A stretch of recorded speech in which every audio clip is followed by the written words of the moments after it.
ورحمة الله وبركاته. ازيكم يا حبايبي؟ عاملين ايه؟ معاكم مطبخ ما اقولكش. هنعمل مع بعض النهاردة، ما تستغربوش، هنعمل سندوتشات بسارية. اللي ما يعرفش البسارية، هذه هي البسارية. هذه هي نوع سمك اسمه البسارية. البسارية اهي تبقى بالشكل اللي انتوا شايفينه ده. الكيلو منها ب10 جنيه. الكيلو ب10 جنيه، مش غالية ولا حاجة. انا نضفت هنا كمية. على فكرة انا البسارية دي كانت صبحة في الفيديو اللي فات، عملنا سمك البلطي مع البسارية، كانت صبحة كده ومنعنعة، دي طلعاها من الفريزر. تمام. فانا عندي بقيت بسارية في الفريزر زي ما انتوا شايفين كده، دي متنضفة، ودي سبتها من غير تنظيف عشان تشوفوها وتتعرفوا على شكلها. تمام كده. وفي ناس بس بتشطفها وتغسلها على وضعها ده، وبتحمرها وتقليها بالوضع بتاعها براسها بحالها بمحتلها كده، وبتتاكل بالوضع ده. تمام. بس انا بصراحة بحب انضفها واغسلها كويس جدا وبعدين ناكلها. بص انا بشيل الراس، بتطلع مع الراس القلب بتاعها. اه تمام كده. تانية بقوم شايده الراس، بيطلع معاها الايه، المرعى بتاعتها اللي هي والقلب بتاعها كده. انا سبتهم عشان اعملهم معاكم وتشوفوا هي بتتنضف ازاي بالشكل ده. طبعا بنعملها كده، بغسلها غسله نظيفه بالملح والليمون، وبعد كده بقى ايه بنتبلها وهنشوف هنعملها ازاي. طبعا سهل جدا في تنظيفها، هي ما فيهاش صعوبة ولا فيها اي حاجة، قلبها كله بيطلع في ثانية كده اهي. وبعد كده بنشطفها وبنغسلها. طبعا انت مستغربة هتعملي سندوتشات بسارية؟ سندوتشات. مالها سندوتشات البسارية؟ احنا بنعمل مش اول مرة ناكل سندوتشات سمك. احنا كنا بنعمل قبل كده سمك الفيليه، بنجيبه وبنعمله سندوتشات، بيبقى جميل. عندك الجمبري برضو بنقليه وبنعمله، بيطلع سندوتشات حلوة. تمام كده. فاحنا بقى قلنا ده حصري في مطبخ ما اقولكش بس. تمام. مطبخ ما اقولكش تجدوا كل جديد. اخلص بقى تنظيف في البسارية دي واغسلها حلو وايه، ونيجي مع بعض بقى نتبلها ونشوف هنعمل سندوتشاتنا ازاي. ماشي، فاصل ونواصل. وكده يا حبايبي بعد ما غسلتها وشلت راسها ونضفتها بالشكل ده، اجيبها واحطها عندي على التانية اللي متنضفة كده، وهنحط عليها التتبيلة بتاعتها. تمام. عندي التتبيلة ايه؟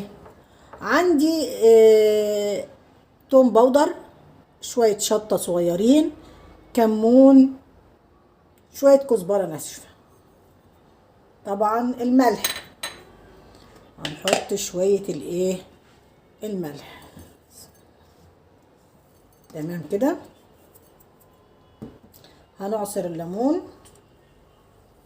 تتبيلة سهلة وسريعة وما فيهاش اي حاجة، وبتطلع لك نتيجة زي الفل.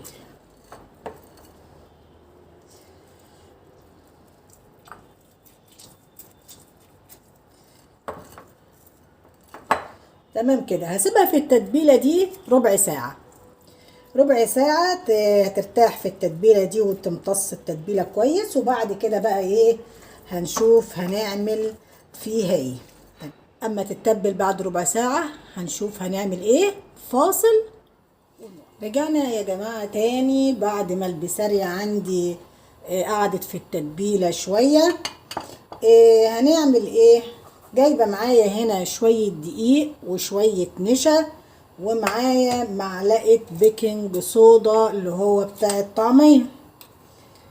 هحط المعلقة دي على المكون اللي عندي اللي هو الدقيق والنشا، وهقلبهم كلهم مع بعضه. تمام. هخلي الخليط كله كده مع بعضه يتجانس تمام التمام، علشان نقلي بقى بسريتنا الحلوة ونشوف شكلها والطعم بتاعها خرافة بصراحة. خلاص تمام كده. معانا بقى شوية مية هنحتاجهم معانا في القلي، ومعايا هنا بطاطس.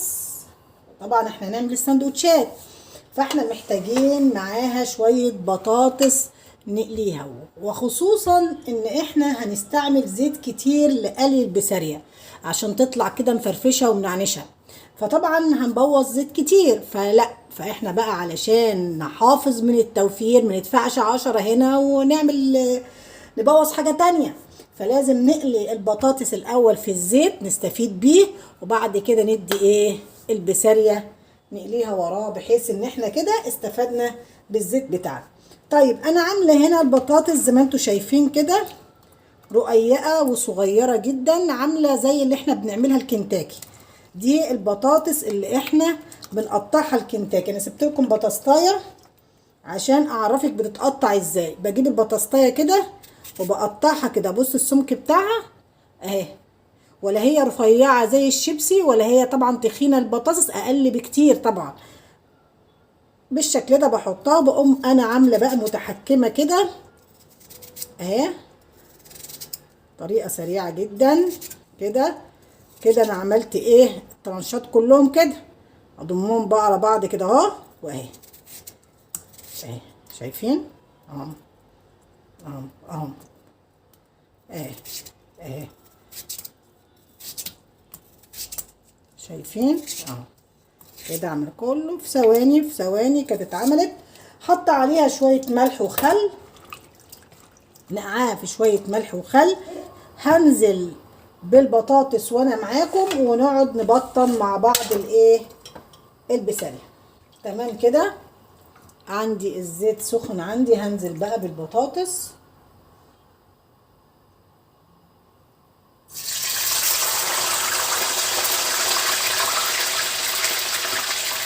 بس لما تحمر هنعمل ايه هنا بقى. عندي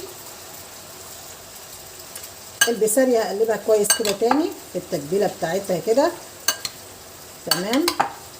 وهجيب هنا ايه شويه كده، انا عايزه افردها واحده واحده،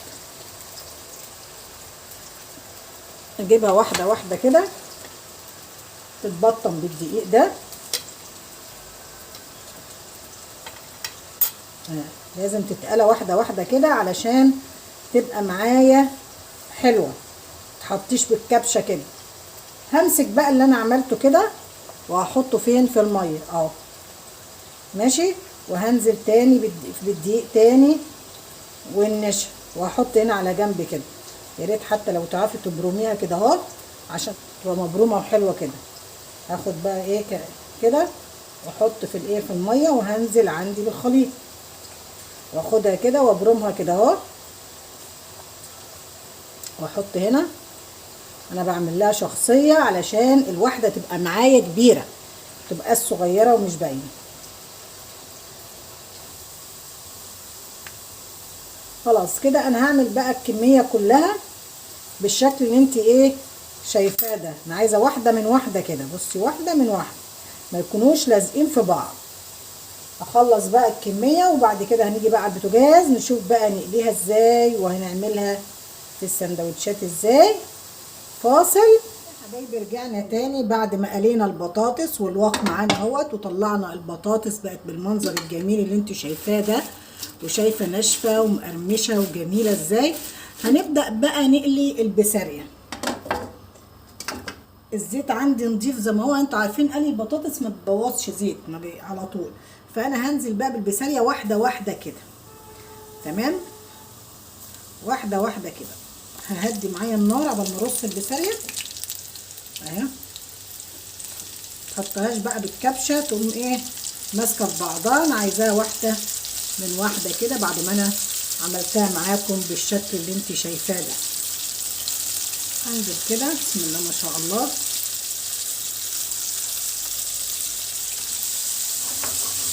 كده تمام. بقى هعلي النار ماشي، هنقلب كده. شايفين كل واحده بتنفش وتبقى لها شخصيه مستقله، لكن احنا لو عملناها كلها كبشه واحده تقفش في بعضها ومش هيبقى ايه شكلها مش حلو. ما شاء الله. شايفين الجمال، شايفين حلاوتها كبرت معايا ازاي بعد ما كانت صغيره ومضعضعه قد كده. عملنا لها شخصيه يعني. طيب ممكن تقولي طب انا مش حابه اكلها بالسندوتشات بالعيش. تمام، اعملي لك شويه رز صياديه جنبها وسلطه، والولاد ياكلوا بتنجان مقلي بقى، وظبطي العمل وهتبقى مية مية عادي يعني. ده هي كده تقعدي تسلي فيها كده، تقعدي تقرمشي كده، بتبقى مقرمشه كده وناشفه وجميله. طبعا اللي عارف البسارية دي بقى ايه، عارف انا بقول ايه يعني. كده خلاص هنطلعها بقى ايه سفيري كده، اللون الذهبي الجميل اللي احنا شايفينه قدامنا ده. هنطلعها وناشفه بقى واحده من واحده كده ما شاء الله. هنطلعها بقى ونحط ايه الدور التاني. عايزه اشوف بس الجمال ده. شايفه الجمال، شايفه الحلاوه، والله بالله تتاكل حاف. هي اصلا بتتاكل بتتقرقش كده يعني. حط هنا في الطبق.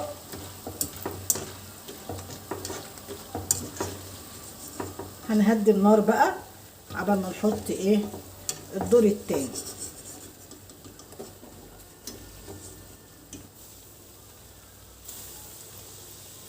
تقلبيش اول ما نحط، تعملي كده ما تقلبيش. ليه؟ مش عايزه ان انت لما تقلبي الكفر اللي احنا عملناه عليها ده يسقط من كتر التقليب فيها. فانت تسيبيها تقش الاول، لما تقش معاكي وتحمر من الجنب اللي تحت اقلبها بالراحه، وبعد كده بقى ايه قلبي براحتك. اهي شايفين جمالها، شايفه ناشفه ازاي، ناشفه ومقرمشه جميله بصراحه، لا اقاوم. الطعم حكايه، لا تقاوم بصراحه.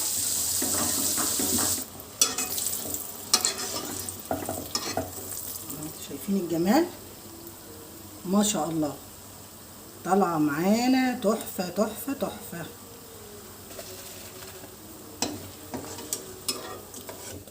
هنعمل سندوتشاتنا ازاي؟ يلا يلا كده بقى. رجعنا تاني يا حبايبنا بعد ما خلصنا قلي. شايفين الكميه، شايفين الكميه قد ايه. طبعا الطبق ما كفاش، حطيت في الصينيه بتاعه البطاطس. شايفين حلاوتها وجمالها، شايفين سامعين الخروشه، سامعين ناشفه وجميله ازاي. طعمها تحفه. هنعبيها بقى في السندوتشات معانا. احطها هنا كده. معايا ايه بقى؟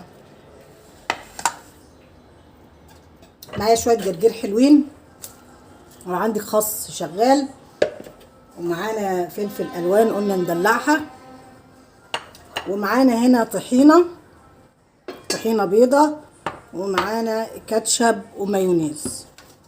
تمام. هنجيب بقى الساندوتش نفتحه، هنحط كده تمام، وهقلبهم على بعض كده.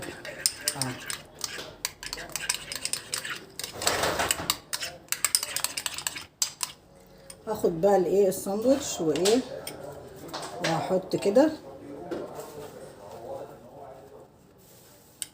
بالشكل كده اهي. احط بقى ايه معانا الجرجير كده، ومعانا الفلفل الالوان. تمام. وهنجيب بقى البسارية معانا، شايفينها جمالها، تحط بقى كده. املي بقى السندوتش براحتك، انها تعمل لك كمية كبيرة. حط بقى على الوش شوية طحينة. انت واقف لي ليه؟ خد دوق قبل ما اعمل بقية السندوتشات. يلا ادي واحد هيقيم لنا السندوتش اخباره ايه. نعمل التاني بس على الله قبل ما اخلص ملاقيش سندوتشات كده. نحط معانا الجرجير، طبعا معاكي خس اللي عندك حطيه.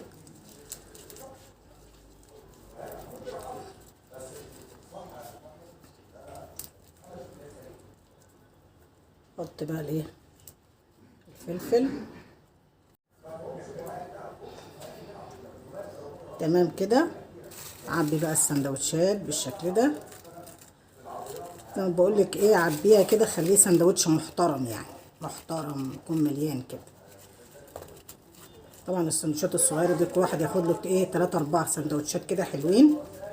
حط على الوش بقى شويه الطحينه كده، وادي كده ايه سندوتش. اعمل التاني.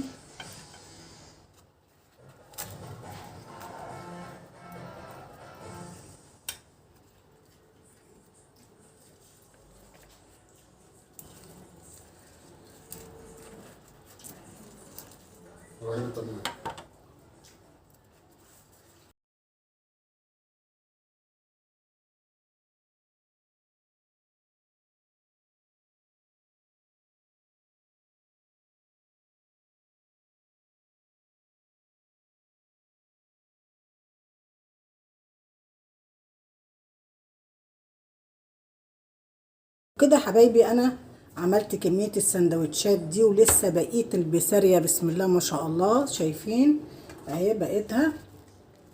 حط دي على دي كده اهو، شايفين لسه ما شاء الله. هنعمل كمان سندوتشات كتير. فانا كده خلصت كده معاكم السندوتشات بالمنظر اللي انتوا شايفينه ده. وبصراحة اللي دقها الطعم حكاية وتحفة وجميلة جدا.